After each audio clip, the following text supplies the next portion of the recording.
I guess they're both playing. I'm not sure.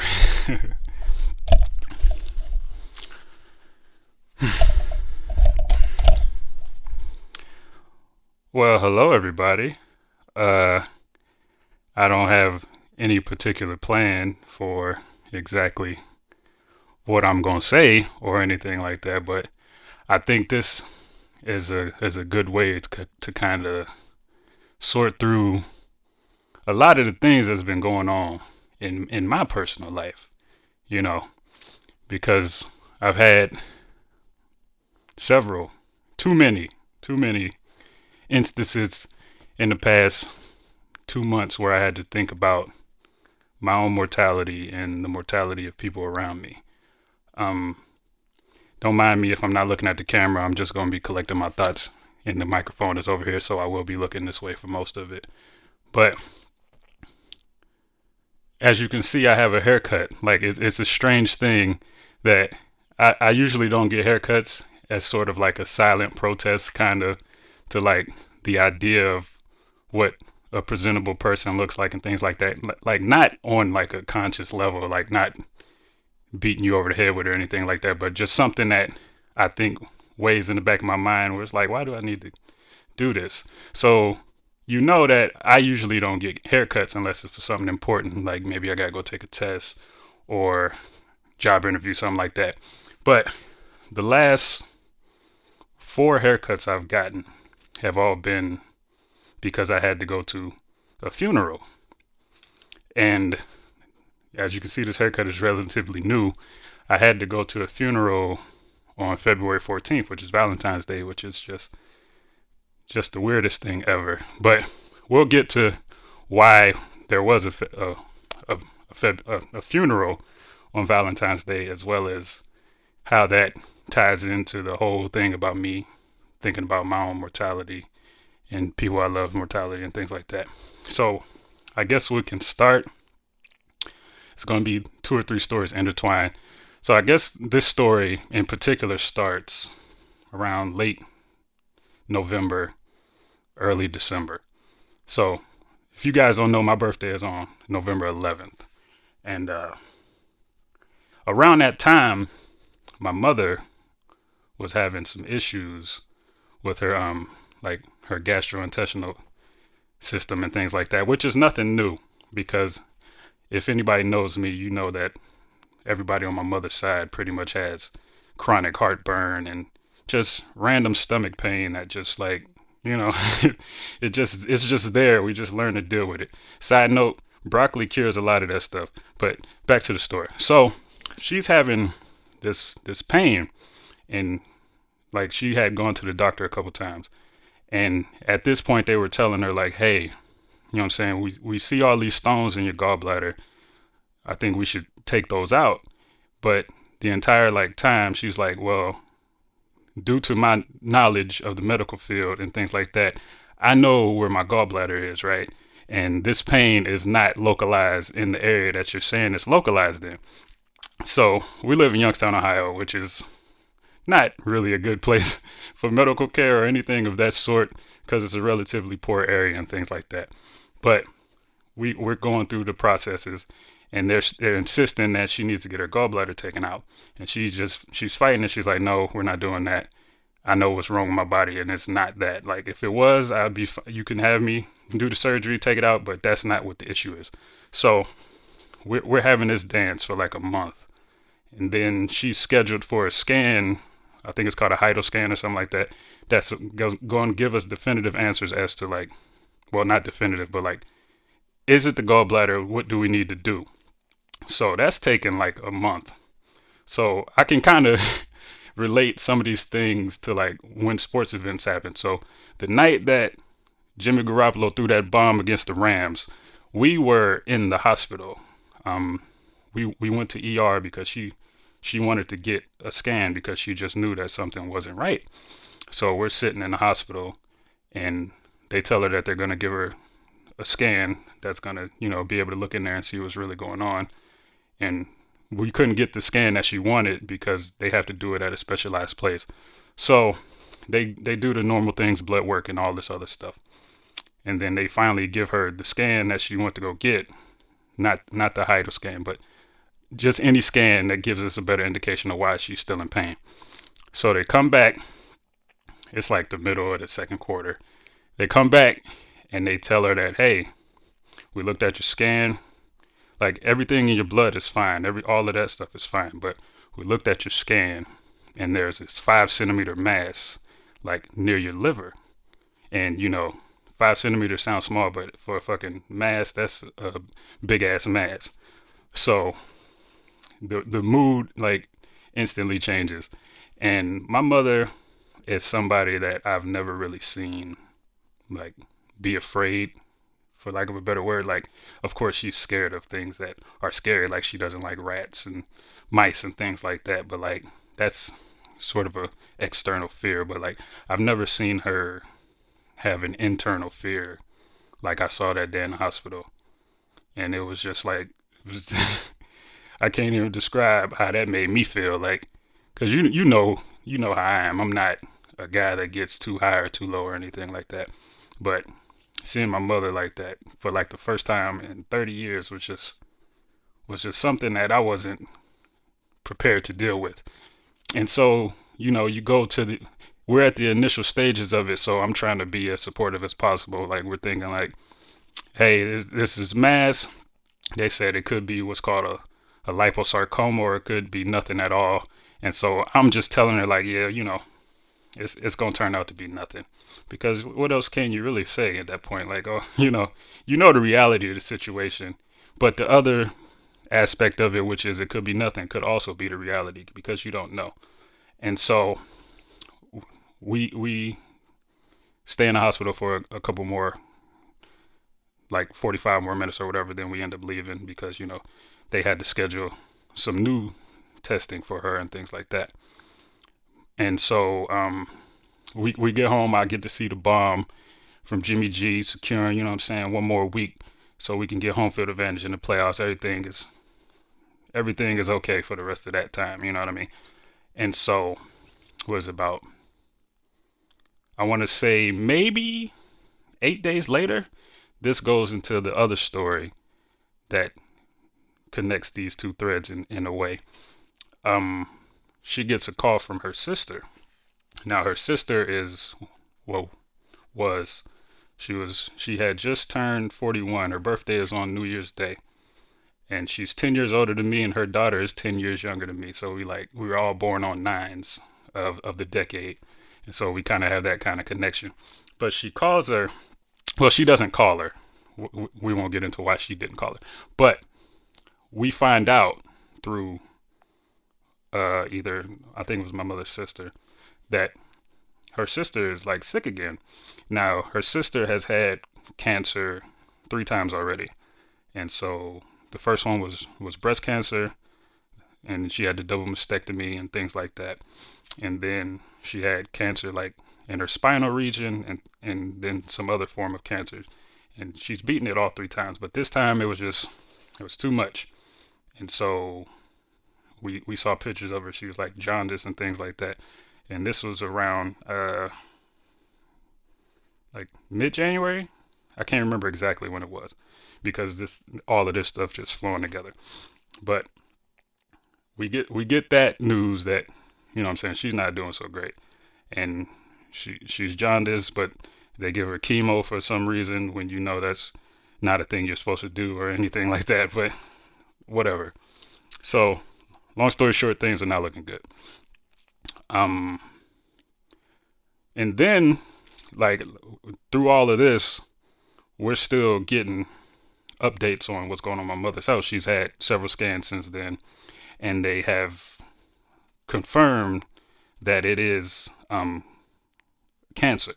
So she has what's called a neuroendocrine cancer, and it's like a very rare form of cancer. So at the time that we're finding out, that my aunt doesn't have much time to live, we find out that my mother has cancer. We don't know like what stages or anything like that, because she still needs to get a biopsy and things like that. So we find out that she has cancer on Tuesday. And then I think it was that Saturday is when all the Kobe stuff happened, or Sunday. I can't remember which day it was. But all of these things happen within like 5 days of each other. So we're already sitting here thinking about like future plans and planning for what could be a very bad situation. And you just get all this news, and it's just all this collective grief on top of our own like personal grief. And it was a weird time, man, because like me, I'm like an even kill guy, and like even through all that stuff, like it still wasn't like the worst thing in the world to me. Like it was terrible, of course, but like it doesn't affect how I interact with other people or anything like that. Like I'm still going to present to you as the same person because that's just who I am. You know what I mean?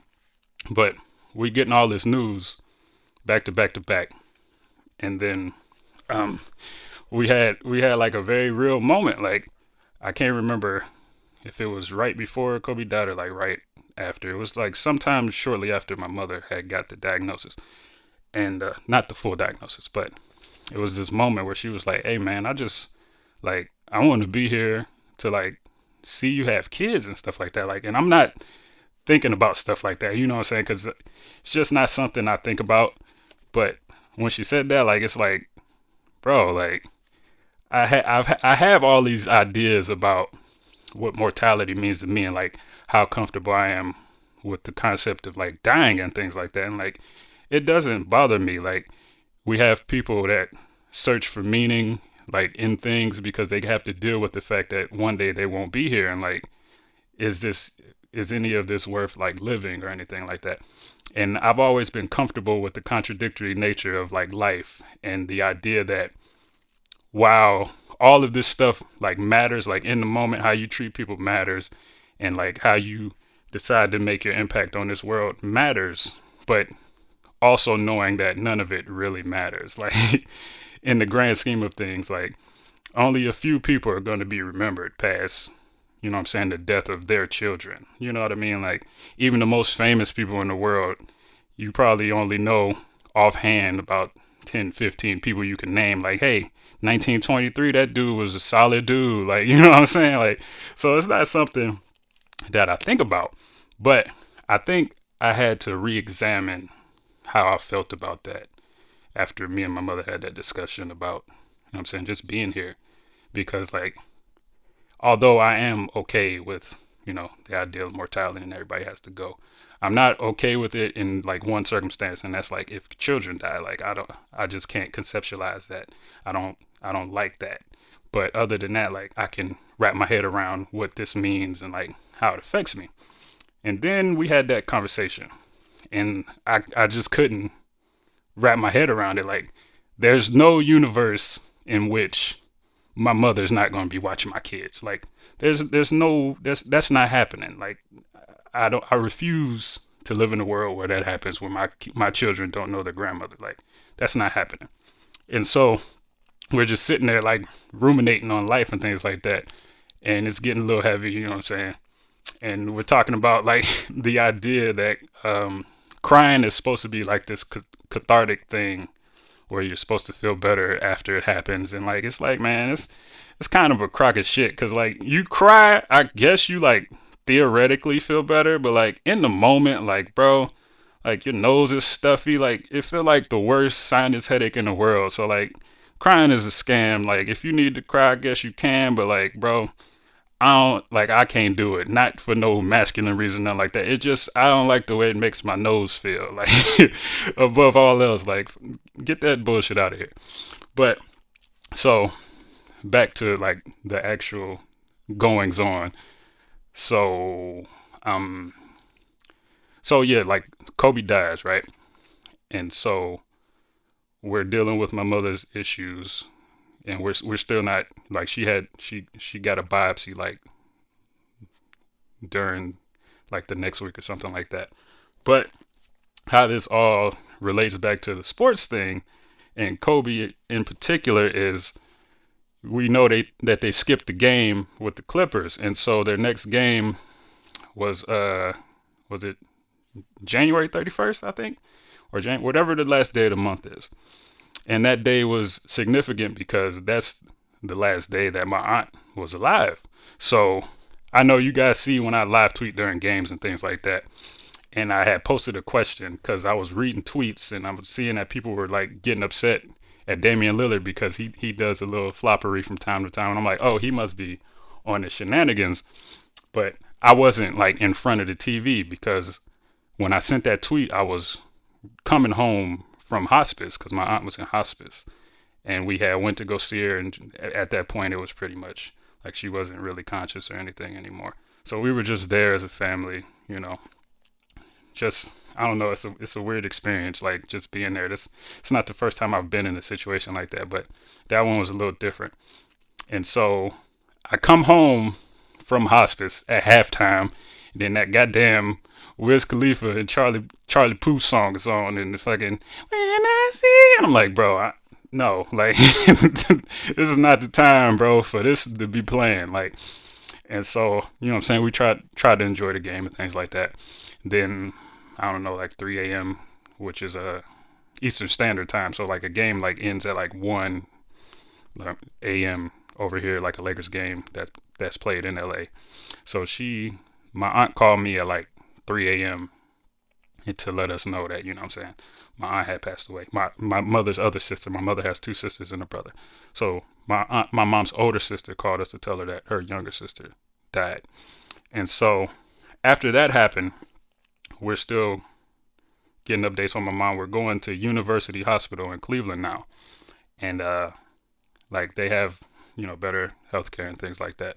So we're going to see a specialist. She gets the biopsy, confirm that it's neuroendocrine cancer and things like that. And through all of this, we're getting funeral arrangements ready for her sister. And so, like, there's this thing where it's like, we got to do all this, and she has to do all this while living with the fact that she could be this person one day, and way sooner than you would want to be that person or in that predicament. And so we're dealing with this, and I have to write an obituary for a 41-year-old. Like, she's only 10 years older than me. And, like, we weren't, like, I didn't see her a lot. Like, we were close enough, but, like, I'm probably not the person who would be able to encapsulate her life as opposed to other people. But since I'm a good writer and all this other stuff, like, you know, there's this expectation that, hey, he can do it because we trust him to say the right things and convey the right feelings.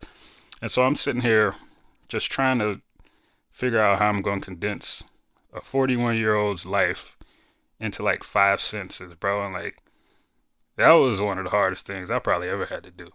And like, you guys know me, like I've had fucking all kind of ailments with my fucking eyes and getting stabbed in the eye while I'm conscious, like just stuff that you got to deal with. And it, you know, it doesn't affect me.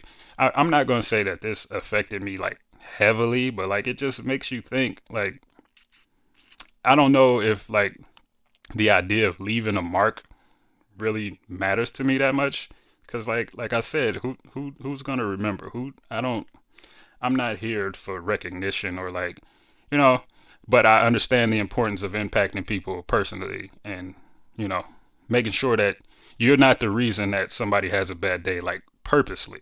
Like that's, if anything about my online existence that you can probably tell is that I'm not here to make people feel bad. Like intentionally or unintentionally. So that's why like we know each other through sports. And so there's a lot of things where people are trolling other people and things like that. And of course it's usually all in good fun, but like I don't do stuff like that for the most part. If I'm trolling somebody, it's somebody I know.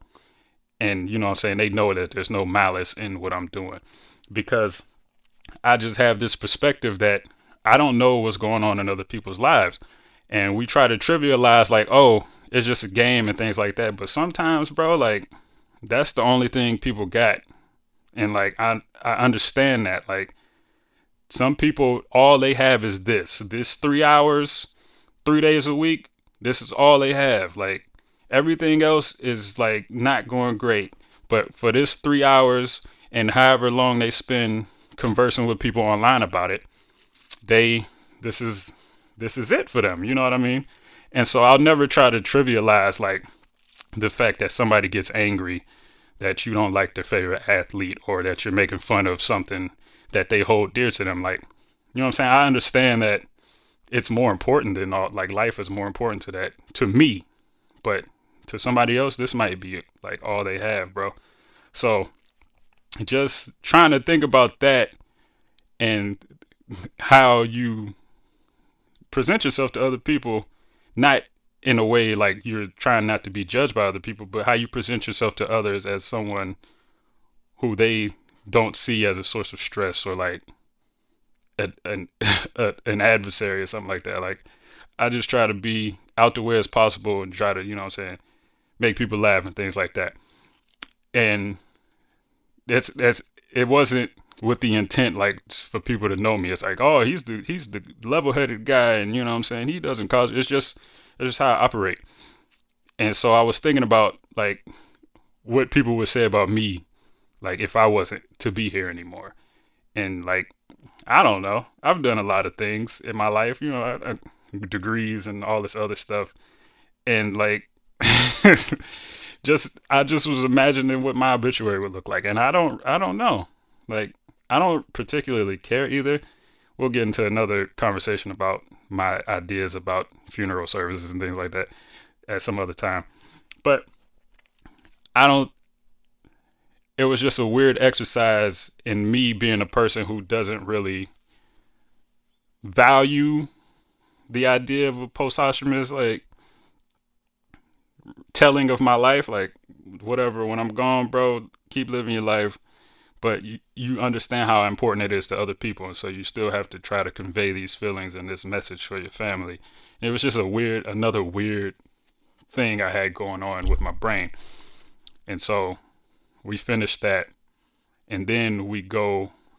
I think like 2 days before the actual funeral, we go back to University Hospital for my mother, and we get the actual diagnosis. So I'm gonna break down like what it actually is. It sounds way worse than it might be, you know, because when you hear cancer, it's like, oh, if it's stage 4, then like everybody dying, like super terminal, all this other stuff. But I'm like what my mother has is called neuroendocrine cancer, like I said before. Now this is a very rare cancer in which like I don't know if it's rare in the sense that people don't get it as opposed to like we don't know as much about it. And the reason for that is because it doesn't present like as a normal cancer. It more presents like hormone issues and things like that. So she has like it's a slow growing type of cancer and things like that. So she has stage 4 neuroendocrine cancer, right? Oh, my voice. Anyway, she has stage 4 neuroendocrine cancer.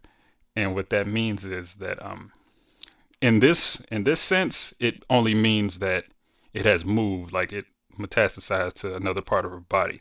It's still not like ravaging her body or anything like that. So usually with stage 4 and other cancers, it's starting to go everywhere, and it's just you can't, surgery won't fix it, and other methods won't fix it. You got to have large scale chemo and all this other stuff. That's not really the case with this particular cancer. So it basically is that it's a tumor like near all these blood vessels and things like that that operates like a hormone center. And so in her case, it's just giving her a lot of like flushing, like hot flashes, and like it's affecting like bowel movements and things like that. But we get to the hospital. The doctor's a relatively young doctor, which is kind of good in this case because the idea of what neuroendocrine cancer is has changed over the years.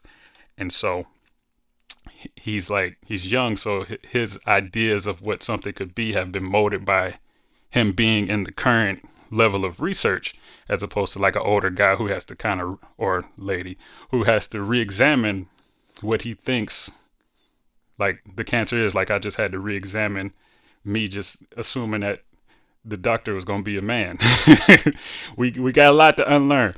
But so when we talked to him, it was a reassuring thing where he was like, when you're dealing with this kind of cancer, like stage 4, like stages don't really matter because this grows so slow that like the idea that it's going to move and stuff is not as concerning as another one would be.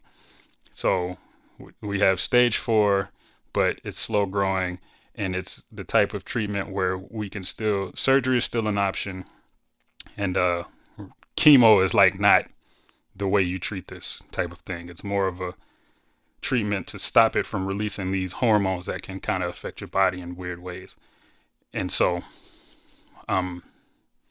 that ties into like a lot of issues that we're seeing today, like beyond like just thinking and talking about mortality, but how we're talking about like healthcare and things like that, like specifically with women in healthcare and the access to care. Like we got lucky in the sense that University Hospital has a cancer board that handles this kind of cancer. So like we kind of know what the next steps are, and they can have discussions about it and things like that.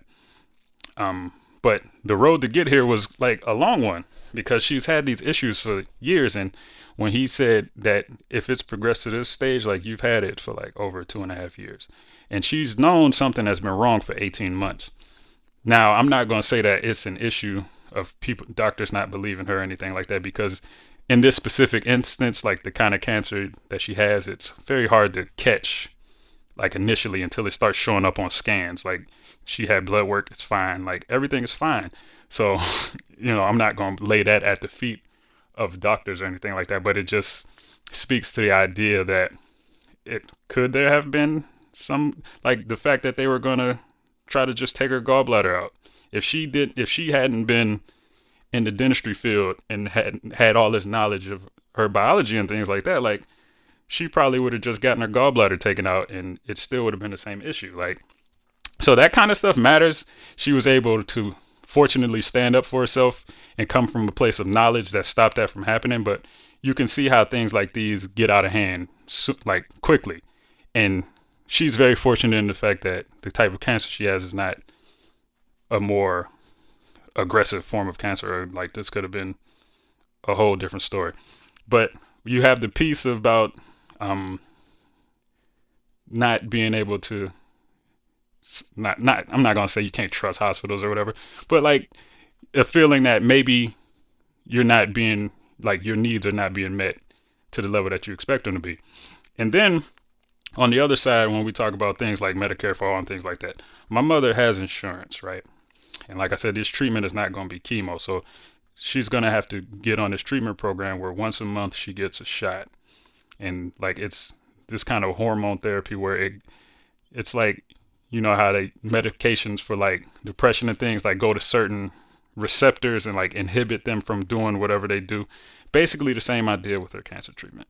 So she's going to get a shot. It targets the specific where the tumors are, and it blocks the receptors from sending off, all those harmful chemicals into my mother's body.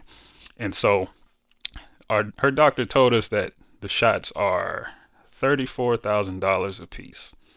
Now, like I said, my mother has insurance. My mother works 50 hours a week with cancer. And she just worked yesterday on Saturday. But it's what you got to do. And so so her insurance covers 80% of that, right? So it's like, yeah, it's 80%, but bro, the shot is $34,000, and she has to get it every month. So I'll just let y'all do the math. That's about $7,000 a month every month for God knows how long. And like, it's not a thing where this is a person who has led a life that would lead to like this outcome. Like my mother is one of those weird people, and I'm gonna call her a weird person because she's a weirdo. She likes like vegetables, like people like hamburgers. Like she leave her to her own devices, bro. She coming back with tabbouleh salad and some other, like, I don't even know, somewhere Mediterranean. If it got some green and some garlic on it, bro, she on it, and she loving it. And it's like, bro, first of all, get away from me because you stink. The garlic is coming off you, and I'm not digging it. But she doesn't smoke, she doesn't drink, she hasn't led a life that you would typically associate with somebody that's getting cancer. Like all her medicals have been fine forever, which was kind of part of the problem. Like she doesn't have any abnormalities in her system besides like heartburn and, you know what I'm saying, an ulcer that was caused by just having trash organs. Like nothing externally that she did to herself led to this point. And so when you think about the idea of people getting healthcare, like what people deserve, like what what are we talking about, bro? Like if we can do it, we need to do it. Like I don't understand the hand wringing about, oh, people need to have choice about what their health care is. My mother has health care, bro. She don't have a choice of where she can go. Like we have networks that you have to go here, bro. I don't even know if University Hospital is in her network. I think it is. Hopefully it is. But like if it wasn't, what would she do? She's working. She's contributing to society, however you want to define that. And like she has insurance through an employer. But like it's not the best insurance in the world. Like we got choice, but all the choices are terrible options. So like at what point does that remain a choice? Like is it a choice? I guess ostensibly it's a choice. But if you choosing between trash and trash, bro, do you really have a choice? Like that's just, whatever. So I think everything's gonna be fine. I hope everything's gonna be fine. But like we got a choice for the insurance, and hey, we got it, but she was supposed to start this treatment 2 weeks ago, and we still getting things approved. We still going through this red tape. Cancer growing, and we just sitting here. What, we stamping sheets? Like what are we doing? Like I don't understand it, bro. I don't understand it. I know access to care is a thing, but she has a rare form of cancer, bro. There's not as many people waiting in line. So like, who knows? Like, if everybody gets free healthcare, will the line be longer? I don't know. But the line is pretty fucking long right now. It's not like it's not long as shit. So just like we gotta examine the platitudes and things we throw out when we talk about the kind of things we have in this country. Like, choice is an illusion. Or is it not an illusion? It's an illusion, but you can think that you have some agency in the decisions you make, even though you're picking from hand-picked people that were presented to you to provide you with your care, and then you got to go to specific doctors, even though somebody else might be a better doctor. But you got your choice. But why can't you choose the guy or the lady that does the best work? Fortunately for us, we got one of the experts in the field near home in one of the 20 places in the country that does this stuff. So we lucked out. Maybe it's early stages, so we don't know if we lucked out, but it's looking like we lucked out, all things considered, besides the $6,000 a month for fucking the rest of the time for one shot that we're going to be dealing with. And that's not even to get into the other issues we have in this household with people having diabetes and insulin prices and just all other kinds of nonsense that's going on. But I don't know. Long story short, short story long, whatever you want to say. It's just been a weird few months for me personally. But as you can see, like I'm not making this video for like sympathy or anything like that. I'm just trying to serve as a testament to the idea that, you know what I'm saying, you don't know what's going on. And with that in mind, bro, just like, don't be the person that makes somebody else's day worse on purpose. Like, don't be that person. If something happens incidentally, you offend somebody, whatever. But if you engaging in something and you can tell that the person is fucking they got something going on and they are unreasonably mad in your eyes, like, bro, just let it be, bro. Light and positivity always, bro. If you ain't on that program, ain't nothing to discuss with me, bro. Like, go do that over there, bro. Like, I'm unflappable, but I will choose not to be around you or associate with you either. You know what I'm saying? So just watch how you treat people. Be conscious of the fact that not everybody is you and not everybody can deal with things in the manner that you can deal with them. So if something doesn't seem like a big deal to you, but it's causing another person to have a reaction that indicates that it's a big deal to them, then it's a big fucking deal for everybody. So just keep that in mind, bro. Bros and sisses and everybody. That's why I call everybody fam, because I don't want to like misgender anybody. And that's why I spell guys with Guise. Like, there's methods to why I tweet the way I tweet and I talk the way I talk. And it's all based around the fact that I don't want to cause any unnecessary burdens on anybody else. You know what I'm saying? And just have a good time myself. Like, what's the fun if somebody getting mad? You reveling in other people's anger? Like, whatever. That's why I don't get into like rivalries, like, and all this other stuff. Like, whatever, bro.